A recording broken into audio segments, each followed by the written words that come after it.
Gi-question sa usa ka cashier ang sanksyon ug nahibong siya nga dunay sanksyon gikan sa HR office sa usa ka kompanya nga iyang gialagaran. Kini ang gipaabot nga reklamo ni James L. Permanhill dihang midangop sa Brigada Action Center. Dili makiangayon kaayo ang gihimo sa management nga gihatagan siya og sanksyon nga suspensyon nga alang niya wala siya'y nabuhat nga sayop. Matud pa ni Permanhill, nahitabo ang usa ka admin hearing human gi-call out ang iyang atensyon o gipatubag siya sa pasangil nga miabsin bisan kun sinulog niadtong buwan sa Enero. Atol sa admin hearing, mipresentar si Permanhill nga ang iyang pangan isip caser on duty niadtong sinulog. Apan nakurat na lang siya nga dunay nadawat nga suspensyon, lakip na ang pagpahibaw nga final warning na kini. Ibuhatan kog mga allegation nga which is dili tinuod.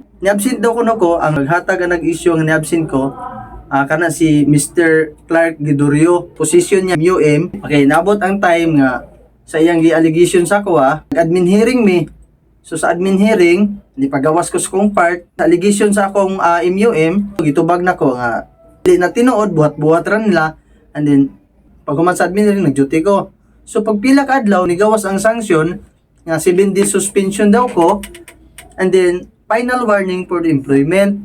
So dako akong kasigmaya kay gatuo ko nga okay na ang tanan. Gihulagway ni Permanhill nga naluag-luagan ang iyang gibati atol sa iyang pagdangop sa Brigada Action Center. Ako matigaag katinawan akong problema, and then makadungog ko sa ilang legal advice, and then wala sad ko nagmahay sa akong pag-ari kay nakitir mi og tarong ang tanang staff diri is maabi-abihon, may sila modela sa ilang tao.